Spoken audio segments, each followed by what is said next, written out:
Hello guys, कैसे हो सब लोग। This is Rohit Agarwal. तो बेसिकली आज हम जो पढ़ने जा रहे हैं वो है हमारा काफ़ी ज़्यादा डिमांड और काफ़ी ज़्यादा मतलब जो है इसकी ज़रूरत मैंने देखी है। तो बेसिकली आज हम जो एक छोटी सी वीडियो बनाकर इस जो डाउट है उसको फिनिश कर देते हैं, क्योंकि ये जो डाउट है वो बेसिकली मैंने देखा है, फील किया है कि जो व्हाट्सएप या फिर अलग अलग जो मीडियम है आप लोगों से कांटेक्ट करने के, वहाँ पर ज़्यादातर पूछा जाता है। तो ये बेसिकली छोटी सी चीज़ है, यानी कि डायरेक्शन ऑफ मैग्नेटिक फील्ड। तो बेसिकली मैग्नेटिक फील्ड की डायरेक्शन के बारे में हम पढ़ लेते हैं, कुछ क्वेश्चंस कर लेते हैं। ठीक है, बहुत छोटे से टाइम में आपको भी रिवीजन हो जाएगा अगर आपने पहले पढ़ा हुआ है तो, और आपको अगर नहीं आता है तो आपको आ जाएगा, और अगर आपको कुछ नया मिलता है तो इससे बेहतर हो क्या सकता है। ठीक है, आज का जो टॉपिक है वो आप समझ ही चुके हो। आज हम जो पढ़ने जा रहे हैं वो पढ़ने जा रहे हैं मैग्नेटिक फील्ड की डायरेक्शन से रिलेटेड चीज़ें। पहले हम इसके बारे में थोड़ी सी जानकारी ले लेंगे और फिर उसके बाद इसके क्वेश्चंस कर लेंगे। ठीक है, तो क्वेश्चंस ऐसे कर लेंगे जिससे हमारे कॉन्सेप्ट्स क्लियर हो जाएं, और एक बोनस क्वेश्चन कर लेंगे जो थोड़ा सा टफ टाइप का होगा, लेकिन जब उसकी लैंग्वेज लिख कर आती है तो ऐसा लगता है कि पता नहीं कहाँ से आ गया, क्या आ गया। ठीक है, लेकिन जब हम करते हैं तो बहुत आसान होता है। तब होता है आसान जब हमें चीज़ें आती हैं। ठीक है, तो यार देखो, मैग्नेटिक फील्ड की डायरेक्शन आज हम निकालने जो है सीखने वाले हैं। तो आगे बढ़ने से पहले वीडियो को लाइक ज़रूर कर देना, चैनल को सब्सक्राइब नहीं किया है तो कर दो, और उसके बाद अगर आपने कोई भी क्वेरी है, कोई भी डाउट है, कोई सजेशन देना चाहते हो, कोई एडवाइस देना चाहते हो, या फिर आप चाहते हो नेक्स्ट वीडियो किस चीज़ की हो, तो वो आप कमेंट में मेंशन कर सकते हो। तो यहाँ पर मैग्नेटिक फील्ड की डायरेक्शन हम दो तरीके से निकालते हैं। एक तो होता है हमारा राइट हैंड थंब रूल, है ना, और एक होता है राइट हैंड पाम रूल, है ना। पाम रूल मतलब हथेली, ये। तो ये राइट हैंड थंब रूल जो है, और इसमें अंतर क्या है बेसिकली, देखो राइट हैंड थंब रूल जो होता है ना, वो बेसिकली पूरे वायर की वजह से या पूरे किसी लूप की वजह से आपको कहीं निकालना है फील्ड, तो उसके लिए यूज होता है, जबकि ये किसी पॉइंट के लिए यूज होता है। अब इसको ध्यान कैसे रखेंगे, देखो वैसे तो रटने की जरूरत है नहीं, बट लेकिन फिर भी आप प्रैक्टिस कर लोगे तो आपको याद वैसे ही हो जाएगा। लेकिन उसके बाद भी अगर मान लो आपको नहीं ध्यान रहता है तो यहाँ से देखो, इधर P आ रहा है और इधर भी P आ रहा है, तो ठीक है ना। तो यहाँ पर P फॉर P मतलब पाम और पॉइंट दोनों में P आ रहा है, तो ऐसे याद रख लो, है ना। हालांकि ये याद रखने वाली चीज़ तो है नहीं, वैसे प्रैक्टिस करने के बाद अपने आप ध्यान में रहती है। तो basically right hand thumb rule और राइट हैंड पाम रूल का यही रोल है। राइट हैंड थंब रूल हमारे ज़्यादा काम में नहीं आता है, 90% केसेस में ये काम आएगा, 10% केसेस में ये काम आएगा। अब जैसे मान लो यार कि जैसे एक सर्कुलर लूप है, इसमें करंट फ्लो कर रही है, तो उस केस में तो ये वाला काम आएगा, है ना।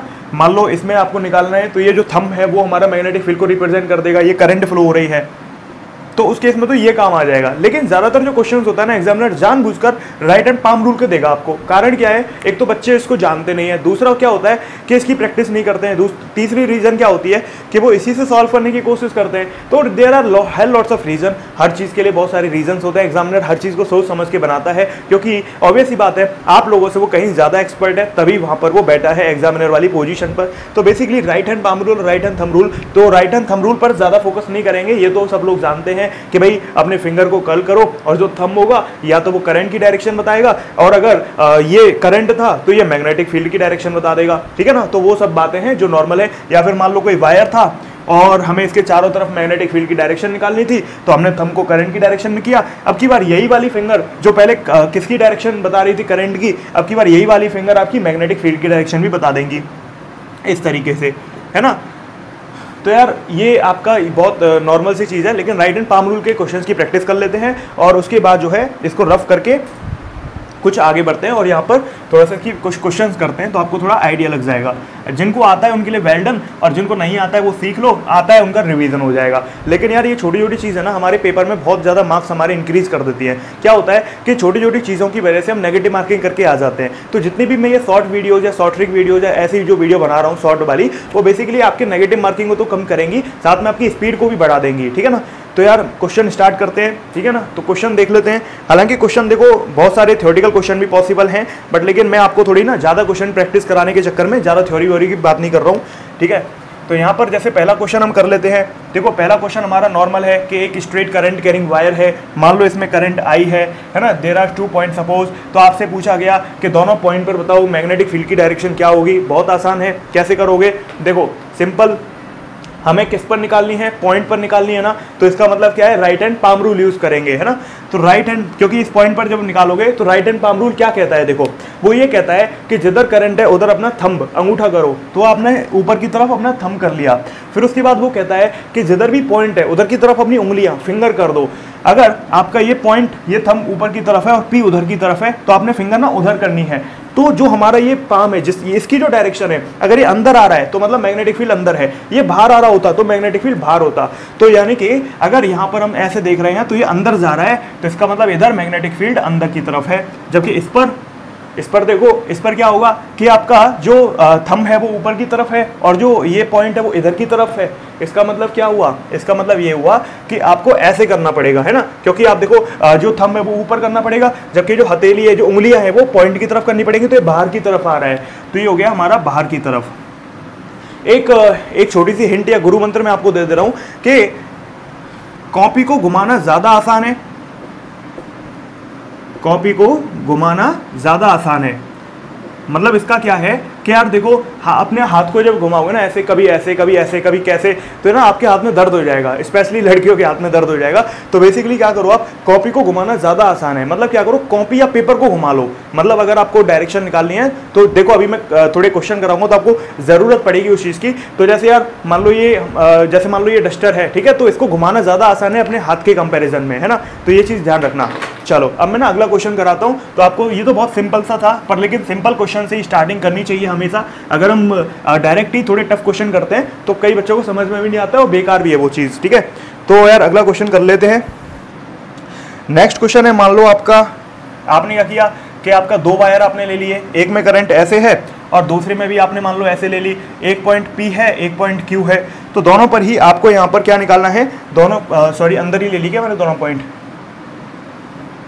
तो आपको इन तीनों पॉइंट्स पर मैग्नेटिक फील्ड की डायरेक्शन बतानी है। देखो यार, डायरेक्शन निकालना तो बहुत आसान है। देखो P पॉइंट पर देखें तो करंट ऊपर की तरफ है, फिंगर P की तरफ करी तो हथेली अंदर की तरफ आ रही है। मतलब अगर ये वायर 1 है और ये वायर 2 है, तो इसका मतलब ये हुआ कि B1 जो है वो हमारा अंदर की तरफ हो गया, है ना। देखो हमारा अंगूठा ऊपर की तरफ, जो फिंगर है वो पॉइंट की तरफ, और जो हथेली है उसकी डायरेक्शन मैग्नेटिक फील्ड की डायरेक्शन होती है। अच्छा, इस वाले में देखें तो बाहर की तरफ हो गया, ठीक है। जबकि इस पर देखोगे तो दोनों ही बाहर की तरफ हैं, B1 और B2 दोनों ही बाहर की तरफ है, और उस पर दोनों ही अंदर की तरफ है, ठीक है ना। तो यार अगर आपको ये इसका आंसर वैसे निकालना होता मैग्नीट्यूड वाली फॉर्म में, तो कैसे निकालते, μ0I/2πr, वो आप यूज कर लेते, ठीक है ना। तो इसको रफ कर देते हैं और अगले क्वेश्चन को देखते हैं। तो आपका रिवीजन हो जाएगा अच्छा खासा, जिनको ये चीज़ नहीं आती है या फिर जिनको जरूरी है समझना, ठीक है। तो नेक्स्ट क्वेश्चन हम यहाँ पर कर लेते हैं। ब्लैक मार्कर कहाँ है? नेक्स्ट क्वेश्चन है हमारा इस तरीके से। ऐसे क्वेश्चंस में कॉपी को घुमाना ज़्यादा आसान है, जो मैं अभी कराने जा रहा हूँ। मान लो आपने 4 पॉइंट ले लिए, ठीक है, ऐसे करके मान लो P Q R S, और ये वायर आपका ना इस तरीके से, मैं आपको अभी इमेजिन कराऊंगा, रुकिए। ऐसे सोचो, ये जो सिचुएशन है वो कैसी है। ये सिचुएशन कुछ ऐसी है, देखो ये सिचुएशन कुछ ऐसी है कि ये जो वायर है ना वो ऐसे आपकी तरफ आ रहा है, ठीक है। तो आपको ये वायर, मतलब करंट आपकी तरफ आ रहा है इस वायर में, तो आपको क्या करना है, उस पॉइंट P पर, Q पर, R पर और S पर, ऊपर नीचे दाएं बाएं, आपको बताना है मैग्नेटिक फील्ड की डायरेक्शन हर पॉइंट पर, ठीक है ना। अब ऐसे क्वेश्चंस में कॉपी को घुमाना ज़्यादा आसान होता है, बोर्ड को तो घुमाएंगे नहीं, बट लेकिन कॉपी को घुमाना ज़्यादा आसान है हाथ को घुमाने से, हाथ में दर्द हो जाता है, ध्यान रखना। तो यहाँ पर बेसिकली क्या होगा कि बाहर की तरफ करंट है, ठीक है, तो इसका मतलब क्या है, Q पॉइंट पर देखो, बाहर की तरफ करंट है, तो Q की तरफ आपने क्या किया, फिंगर को किया, है ना। तो यहाँ पर क्या हुआ, उंगलियां आपने Q की तरफ करी, तो हमारी जो हथेली है वो किधर की तरफ आ रही है, आपकी R की तरफ आ रही है। मतलब आप कह सकते हो कि इस वाले पॉइंट पर मैग्नेटिक फील्ड इधर है ना, इस वाले पॉइंट पर मैग्नेटिक फील्ड इधर है। अच्छा, इस पर देखो, इस पर ये बाहर की तरफ है ना, उंगलियां P की तरफ, ऊपर की तरफ आ गया, हथेली ऊपर की तरफ आ गई, ठीक है। इस पर देखो, ये बाहर की तरफ है, ये नीचे करना पड़ेगा, ये मेरी तरफ आ गया, ठीक है ना। देख लेना यार ऐसे करके, मतलब देखो बेसिकली ये ऐसे सोचो, ये बाहर की तरफ है, सॉरी इधर की तरफ आ रहा है, तो फिर डेफिनेटली ये इधर की तरफ आ जाएगा, है ना। कैसे, देखो ऐसे नीचे की तरफ आ रहा है, ठीक है ना। तो जो भी हमारी हथेली है ना वो जिधर की तरफ होगी वही आपकी डायरेक्शन है मैग्नेटिक फील्ड की, ठीक है। चलो अब ना इसको रफ कर देते हैं और अगला क्वेश्चन करते हैं। अगर मान लो इसमें मैग्नीट्यूड भी निकाल रहे होते, चलो मैग्नीट्यूड वाला भी बताऊंगा, डोंट वरी।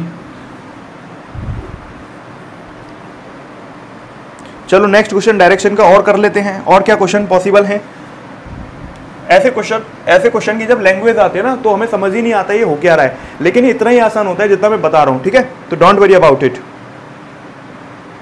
तो यहाँ पर बेसिकली अगला क्वेश्चन मान लो इस तरीके से है, ये वायर है आपका और ये कोई पॉइंट P है, तो इस पर आपको निकालना है। ठीक है, ये तो बहुत आसान क्वेश्चन हो गया यार। ठीक है, इसको तो आप आसानी से वैसे ही कर लोगे। क्यों? क्योंकि यार अंदर की तरफ वायर है, करंट ऐसे जा रहा है ना, अंदर की बोर्ड की तरफ अंदर जा रहा है, और आपका P पॉइंट उधर है। तो ऐसे समझो ये अंदर की तरफ जा रहा है, P पॉइंट उधर है, तो ये नीचे की तरफ डायरेक्शन आ गई है ना, तो मैं यहाँ बना सकता हूँ नीचे की तरफ। ठीक है ना, चलो अब उसके बाद इसको रफ कर देते हैं और अगला क्वेश्चन कर लेते हैं। नेक्स्ट क्वेश्चन मान लो इस तरीके से आ गया कि आपका ये एक वायर है, ये दूसरा वायर है और ये पॉइंट P है। तो आपको बताना है कि भाई इन दोनों वायर की वजह से, है ना, ये मान लो B1 है इसकी वजह से B2 हो इस पॉइंट P पर, तो आपको बताना है B1 और B2 की क्या डायरेक्शन यहाँ पर हो सकती है। तो यार देखो यहाँ पर क्या डायरेक्शन हो सकती है, देखो ये जो B2 है वो बाहर की तरफ है, इसका मतलब आपने जो थंब है वो बाहर की तरफ किया, पॉइंट की तरफ फिंगर करी, तो ये जो हथेली है वो मेरी तरफ आई, इसका मतलब आपने इधर इसकी डायरेक्शन बनाई। अब इसको देखो, इसको देखोगे तो ये हमारा अंदर की तरफ है, यार इधर से देखते हैं, ये अंदर की तरफ है और ये भी पॉइंट फिर से मेरी तरफ आ रहा है। ठीक है ना, तो इस तरीके से हमारा ये हो गया। ठीक है, ये दिखने में मतलब लगा अभी आपको आसान रहा है, लेकिन पेपर में नहीं होता है, समझ में नहीं आता है करें क्या। ठीक है, तो ये छोटी छोटी चीज़ें हैं, क्योंकि आप जानते हो यार, चाहे जेईई मेंस हो, चाहे नीट हो, चाहे कोई एग्जाम हो, उसमें इजी क्वेश्चंस का नंबर हमेशा सबसे ज़्यादा होता है। तो यार इजी क्वेश्चंस को टैप करना, उनमें स्कोर करना बहुत ज़रूरी है। अगर इजी क्वेश्चन में नेगेटिव मार्किंग हुई और टफ के चक्कर में आप रह गए, तो समझ लो यार इससे ब्लंडर, इससे बड़ा ब्लंडर कोई नहीं होगा। क्यों? आपका सिलेक्शन भी नहीं होगा, रैंक तो छोड़ो यार। ठीक है, अब यहाँ पर अगला क्वेश्चन कर लेते हैं। काफ़ी इंपॉर्टेंट क्वेश्चन हो सकता है, क्योंकि ये चीज़ आपके बहुत काम आएगी, है ना, क्वेश्चंस को हैंडल करने में। तो क्वेश्चन मान लो आपका ये कोई वायर है, I1 करंट इसमें है, और ये कोई दूसरा वायर है, I2 करंट है मान लो इसमें, और आपका ये कोई पॉइंट है मान लो P। तो इस पॉइंट P पर इन दोनों वायर की वजह से आपको बताना है मैग्नेटिक फील्ड की डायरेक्शन। कैसे बताएं यार? देखो बहुत आसान है, इसमें बाहर की तरफ है ना, तो इसका मतलब क्या है, उस पॉइंट P पर बतानी है। अब की बार देखो ऐसे सोचो, ये बाहर की तरफ है, तो हथेली हमारी जो उंगलियां हैं वो पॉइंट P की तरफ कर दो, पॉइंट P की तरफ करी, तो ये जो हथेली है वो ऐसे आ रही है। इसका मतलब क्या है कि आपकी जो डायरेक्शन है, देखो वो ऐसे है, ऐसे है ना, ये हमारा B2 हो गया।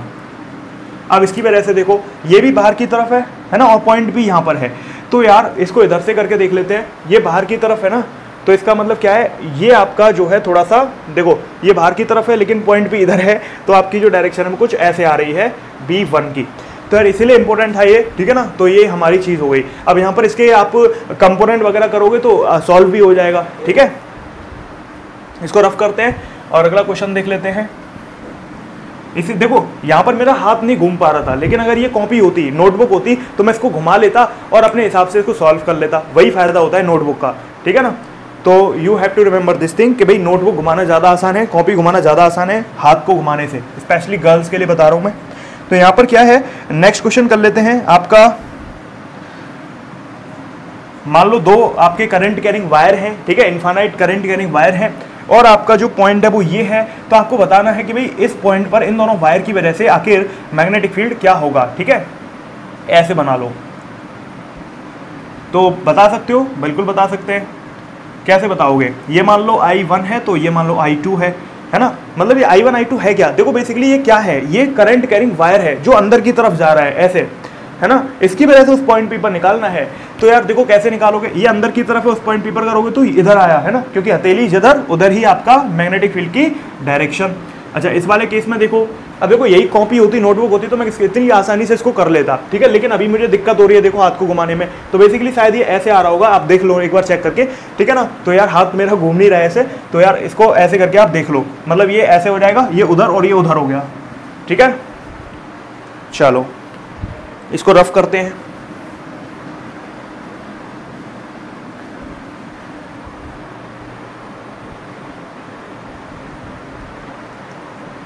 अगला क्वेश्चन करते हैं। यार अगला क्वेश्चन थोड़ा सा ना वैसा है लैंग्वेज वाला, तो मैं लैंग्वेज आपको दिखा देता हूँ कि कैसी लैंग्वेज आती है। Current is flowing in a wire, ठीक है, आप लिख लो, current is flowing in a wire from east to west, east से वेस्ट की तरफ फ्लो होती है। Then direction of magnetic field at a point which is just below the line, then direction of magnetic field which is just below the line, just below the line. मतलब ऐसे समझो कि जो हमारा करंट है ना वो ईस्ट से वेस्ट, ईस्ट और वेस्ट, इसका मतलब क्या है, अगर मैं यहाँ पर नॉर्मली आपको बताऊँ तो मैं इधर ईस्ट ले लेता हूँ, इधर वेस्ट ले लेता हूँ, ऊपर नॉर्थ, नीचे साउथ, और बाहर की तरफ वर्टिकली अपवर्ड, अंदर की तरफ वर्टिकली डाउनवर्ड। तो बेसिकली यहाँ पर अगर हम देखें तो यहाँ पर क्या हो रहा है कि जो करंट है वो ईस्ट से वेस्ट की तरफ आ रहा है। मतलब जो हमारा वायर है ना वो ऐसे है, मतलब रेड पेन से बना लेते हैं, तो जो करंट है वो ऐसे है, तो मैं इसको हटा देता हूँ फिर, है ना, इसका कोई काम यहाँ पे नहीं है।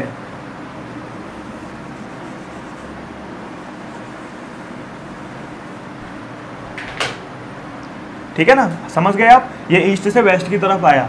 अब पूछ रहा है कि मैग्नेटिक फील्ड की डायरेक्शन क्या होगी, विच is just below the line, मतलब ऐसा पॉइंट जो लाइन के बिल्कुल नीचे है, मतलब ये वाला पॉइंट है मान लो, तो इस वाले पॉइंट मान लो ये पॉइंट P है, तो यहाँ पर मैग्नेटिक फील्ड की डायरेक्शन क्या होगी वो आपसे पूछ रहा है। तो कैसे निकालोगे, बहुत आसान है। कैसे, इधर क्योंकि पॉइंट पर है तो राइट हैंड पाम रूल लगाओगे, तो इधर हो गया हमारा क्या, थंब, और ये हो गया पॉइंट की तरफ उंगलियां, ये मेरी बाहर की तरफ आ रहा है, मतलब मैं ये कह सकता हूँ कि इस वाले पॉइंट पर मैग्नेटिक फील्ड की जो डायरेक्शन है वो ऐसे है, बाहर की तरफ।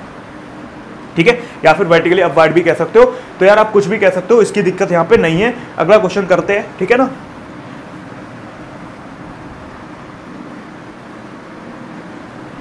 यही क्वेश्चन आपका ना, ये एवरेज क्वेश्चन था, इजी भी नहीं था, क्योंकि ना वहाँ पे समझ नहीं आता है पेपर में। यहाँ पर तो हर चीज़ इजी लगती है यार, कठिन क्वेश्चन भी क्लासेस में हो जाते हैं। अगर लेक्चर आप देखते होंगे तो आपने देखा होगा कि जब आप पढ़ रहे होते हैं तो कठिन क्वेश्चन भी आप लगा लेते होंगे। बट जो मैटर ऑफ फैक्ट है ना वो ये है कि ये चीज़ एग्जाम में रिकॉल होती है कि नहीं होती, वो तभी होती है, वो उसी बच्चे की होती है जिसने बढ़िया प्रैक्टिस करी हो। अगर आप इस वीडियो को देख कर जाओगे तो आपको 100% रिकॉल हो जाएगा, ठीक है ना। चलो अब उसके बाद ना अगला क्वेश्चन करते हैं। अब थ्योरेटिकल क्वेश्चन ही कर लेते हैं कुछ, जैसे यार हाथ में दर्द हो गया, देखो मेरा घुमाते घुमाते, तो इसीलिए कह रहा हूँ नोटबुक घुमाना अपनी, है ना, हाथ में घुमाना। नेक्स्ट क्वेश्चन करते हैं।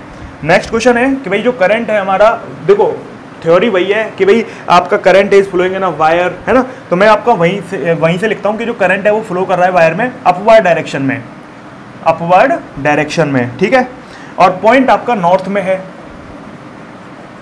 ठीक है। जैसे इस वाले क्वेश्चन में ईस्ट टू वेस्ट था, पॉइंट बिलो दी लाइन था, लेकिन इस वाले केस में करंट ही अपवर्ड है और पॉइंट नॉर्थ में है, तो मैग्नेटिक फील्ड की डायरेक्शन क्या होगी वो आपसे पूछा है।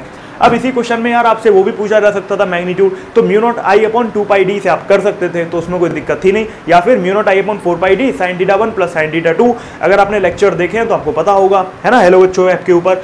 देखो यार क्वेश्चन कह रहा है कि यार आपका जो मैग्नेटिक फील्ड है वो करंट है वो अपवर्ड डायरेक्शन में है। ऐसे समझो कि ये हमारा हो गया ईस्ट, ये हो गया वेस्ट, ये हो गया नॉर्थ, ये हो गया साउथ। अब यार जो करंट है ना वो अपवर्ड डायरेक्शन में है, अपवर्ड हम कौन सी लेते हैं, बाहर की तरफ, और डाउनवर्ड अंदर की तरफ। तो इसका मतलब ये है कि आपका जो करंट है वो ऐसे बाहर की तरफ है, मतलब हमारा जो अंगूठा है वो बाहर की तरफ आया ऐसे, और जो पॉइंट है वो नॉर्थ की तरफ है, उंगली नॉर्थ की तरफ आई। तो यार देखो किधर की तरफ आ रहा है ये मैग्नेटिक फील्ड, मेरी तरफ, मतलब वेस्ट की तरफ। तो मैं कह सकता हूँ कि जो मेरा मैग्नेटिक फील्ड है वो वेस्ट की तरफ है, वेस्ट। या फिर आप कह सकते हो अगर इसको आप ले रहे हो जे कैप, इसको माइनस जे कैप, इसको आई कैप, इसको माइनस आई कैप, तो मैं कह सकता हूँ माइनस आई कैप की डायरेक्शन में, ठीक है ना, समझ गए। चलो अब अगला क्वेश्चन कर लेते हैं, पहले इसको रफ करते हैं फिर अगला करते हैं। आई होप यार आपको कुछ फायदा मिल रहा होगा और आप जो है समझ पा रहे होंगे, ठीक है। चलो अब मैं ना आपको एक बढ़िया क्वेश्चन करा देता हूँ। डायरेक्शन तो हमने कर ली, थोड़ा मैग्नीट्यूड वाला भी कर लेते हैं। ये ऐसा क्वेश्चन है जो आपका एवरेज से थोड़ा ऊपर आता है, पेपर में बड़ी सी लैंग्वेज आती है ना तो समझ में नहीं आता है, तो ये जो एवरेज से ऊपर है थोड़ा सा क्वेश्चन है। ऐसे मान लो क्वेश्चन है आपका कि भाई ये हमारा एक वायर है जिसमें आई करंट फ्लो हो रही है, ये हमारा दूसरा वायर है जिसमें आई करंट फ्लो हो रही है, ये हमारा एक और वायर है जिसमें 2i करंट फ्लो हो रही है, ये हमारा एक और वायर है जिसमें 5i करंट फ्लो हो रही है, इसमें अंदर की तरफ, बाकी तीनों में बाहर की तरफ। तो ये कोई पॉइंट P है, तो इस पॉइंट P पर हमें क्या बताना है, हमें बताना है नेट मैग्नेटिक फील्ड, ठीक है। नेट मैग्नेटिक फील्ड मतलब डायरेक्शन भी बतानी है और आपका मैग्नीट्यूड भी बताना है, ठीक है। और आप जानते हो, क्या जानते हो कि भाई नेट मैग्नेटिक फील्ड मैं क्या मान लेता हूँ कि मैं इस वाले वायर की वजह से B मान लेता हूँ, तो फिर इसकी वजह से कितना हो जाएगा 2B, क्यों, क्योंकि ये सारी डिस्टेंस सेम है ना। तो ये B हो गया, तो इसकी वजह से 2B, इसकी वजह से 5B और इसकी वजह से B, ठीक। और उस B की वैल्यू क्या होगी, mu naught I upon 2πd, ठीक है। चलो करो जल्दी से, अपनी रफ कॉपी में वीडियो को पॉज कर लो, अगर आप कर सकते हो तो वीडियो को पॉज करके रफ कॉपी में सॉल्व करके कमेंट में आंसर लिखो कि हमारा ये आंसर आ रहा है। ठीक है, टाइम लग सकता है 2-3 मिनट का, कोई दिक्कत नहीं है। कॉपी को घुमाओ आराम से, फिर करो। चलो यार, उम्मीद करते कि आपने कर लिया होगा। देखो ये हमारा ना बाहर की तरफ है, इसका मतलब ये हुआ कि इसकी वजह से उस पर कितना होगा, ये बाहर की तरफ है तो ऊपर की तरफ मैग्नेटिक फील्ड हो गया। तो मैं अगर यार यहाँ पर ये इस तरीके से बनाऊँ मैं, तो यहाँ पर देखो इस वाले की वजह से ऊपर की तरफ है B, इस वाले की वजह से, इस वाले की वजह से ये ऐसे इधर हो गया, मतलब ईस्ट में हो गया कितना B। इस वाले की वजह से ऐसे देखो, ये हमारा हो गया अंगूठा और ये हो गई हमारी उंगलियां, और नीचे की तरफ है, मतलब आपका जो हथेली है वो नीचे की तरफ है। मतलब आप यहाँ पर क्या कह सकते हो कि आप यहाँ पर कह सकते हो जो हमारा ये 2B नीचे की तरफ है। अच्छा, इस वाले की वजह से ये अंदर है, तो देखो अंदर हमारा ये अंगूठा गया, थंब गया, और ये जो उंगलियां है वो P की तरफ गई, तो हथेली हमारी किधर आ रही है, उधर, मतलब वेस्ट ईस्ट में। तो आप कह सकते हो कि ये 5B, भाई इसकी वजह से 5B होगा। यानी कि अगर देखो आई वाले करंट की वजह से B है, ऐसा सोचो यार, ये करंट जो हमारा वो होता है ना मैग्नेटिक फील्ड, वो होता है μ0/2πd। आप ऐसे सोचो कि हर चीज सेम है। देखो ये वाली डिस्टेंस ना सब में D मान लो आप, तो यार लैंग्वेज बन के आता ना ऐसा क्वेश्चन, तो हालत खराब हो जाती है, ध्यान रखना। ठीक है ना, तो ये हमारा D हो गया। तो यहाँ पर देखो सब चीज सेम है, 2π सेम है, μ0 सेम है, तो बस डिफरेंस कहाँ पर आ रहा है, करंट का। अगर आप यहाँ पर I रखते हो तो ये B हो जाएगा, यहाँ पर 5I रखते हो तो ये 5 गुना हो जाएगा, 2I रखते हो तो 2 गुना हो जाएगा। तो मैंने वही किया है, मैं इसकी वजह से B मान लिया है और बाकी सबकी वजह से उससे अलग अलग मान लिया है। ठीक है, अब इसको इससे क्या फायदा हुआ, इससे बड़ा फायदा हुआ यार। देखो क्या हुआ, देखो ऊपर B है नीचे 2B है, तो नेट कितना हुआ, नेट जो आया वो आया नीचे की तरफ B। अच्छा, इधर आपका नेट इधर आया ईस्ट में 6B। तो इससे क्या फायदा हुआ, इससे हमें नेट पता चल गया कितना, ये रहा 2 वेक्टर 90 डिग्री पर। मतलब मैं क्या कह सकता हूं, मैं कह सकता हूं √6B का स्क्वायर प्लस B का स्क्वायर। हालांकि होता तो आपका A² + B² + 2AB cos theta है, बट लेकिन क्योंकि वो 90 डिग्री पर है तो cos 90 0, तो इसका मतलब A² + B², और आपका आंसर आया 36B² + B²। यह आया हमारा अंडर रूट में 37B²। तो मैं यहाँ से कह सकता हूँ कि जो आंसर आया वो आया √37 टाइम्स ऑफ B। ठीक है यार, अब आप कह रहे होंगे कि आप इतनी छोटी छोटी चीज़ पे बता रहे हो कि वेक्टर का क्या होगा। इसलिए बता रहा हूँ कि कई बच्चे ना इसी डाउट को पूछ लेते हैं, तो मुझे पता है कि आपको कहाँ दिक्कत आ रही है, इसीलिए मैं ये सब चीज़ बता देता हूँ। इसीलिए आपको लगता है कि इसीलिए आपके दिमाग में एक ही बार में बैठ जाता है। ठीक है ना, ये बात ध्यान रखना। तो यार ये हमारी समझ में आया √37B। अगर आपसे मैग्नीट्यूड और पूछा होता, मान लो आपको ये D दे दिया मैंने 5 मीटर दे दिया, तो यहाँ पर क्या करते हैं हम, √37 टाइम्स B की वैल्यू क्या आएगी, μ0। करंट मान लो मैंने दे दिया आपका 10 एम्पियर, तो ये हो जाएगा हमारा μ0 10 अपॉन, है ना, और ये हो जाएगा 2π, और D का मतलब कितना है हमारा 5। तो ये आंसर कितना आ जाएगा 10, ये कट गया, तो आंसर आ जाएगा हमारा √37 टाइम्स ऑफ μ0/π। अच्छा, अब μ0 की वैल्यू रख दो यार, क्या दिक्कत आ रही है, 4π × 10⁻⁻7। तो आपका जो और आंसर है और सॉल्व कर लोगे तो फिर कितना आ जाएगा, चलो वो भी कर देते हैं। ये आपके लिए बोनस क्वेश्चन था। तो यह रहेगा √37 × 4π × 10⁻⁻7/π। तो आंसर आया 4√37 × 10⁻⁻7। ठीक है, टेस्ला कह लो, कुछ भी कह लो। ठीक है, यूनिट तो कुछ भी हो सकती है, ऐसा यूनिट लिख लो, है ना। तो ऐसा यूनिट आप F/IL के हिसाब से भी लिख सकते हो, यानी कि N/एम्पियर मीटर। ठीक है भाई, मैग्नेटिक फील्ड की यूनिट क्या हो सकती है, N/एम्पियर मीटर भी हो सकती है, टेस्ला भी हो सकती है, और भी बहुत सी यूनिट हो सकती हैं। ठीक है ना, फ्लक्स वाली यूनिट भी आप लिख सकते हो Weber/मीटर² के हिसाब से।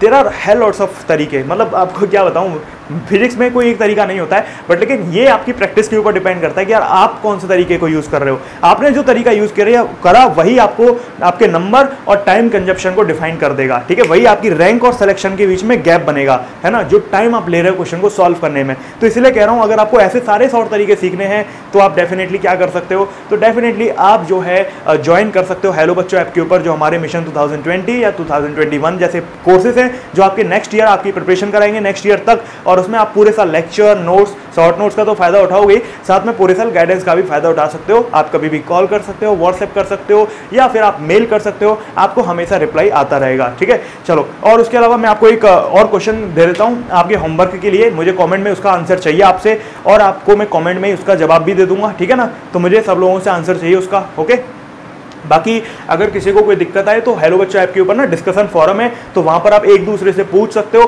क्योंकि ज़्यादातर बच्चों ने पढ़ा हुआ होता है मुझसे, तो उनको पता रहता है, तो आप उनसे पूछ सकते हो। ठीक है ना, तो उम्मीद करता हूँ यार आप लोग एक दूसरे की मदद भी करोगे और उसका फ़ायदा भी उठा लोगे। अब इसको रफ कर देते हैं, और रफ करने के बाद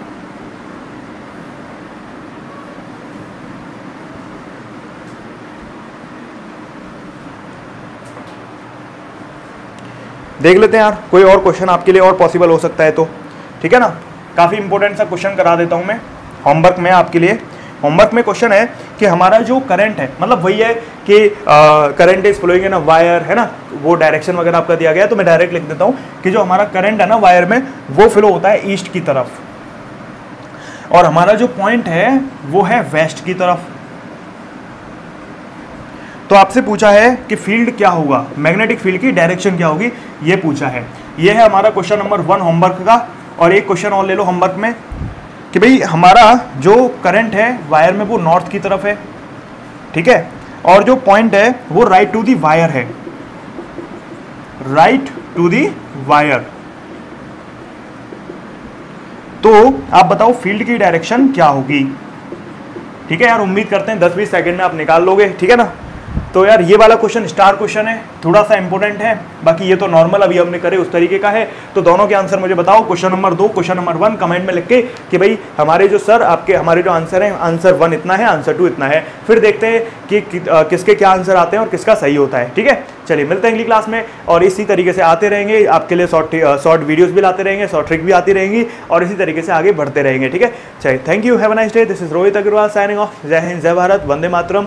है ना, हेलो बच्चों ऐप पर आप चले जाना, उसको डाउनलोड कर लेना, वो काफ़ी हेल्पफुल है, क्योंकि उसके ऊपर फ्री मॉक टेस्ट सीरीज से लेकर आपके कोर्सेज तक बहुत सारी चीज़ें हैं। ठीक है, चलिए thank you, have a nice day.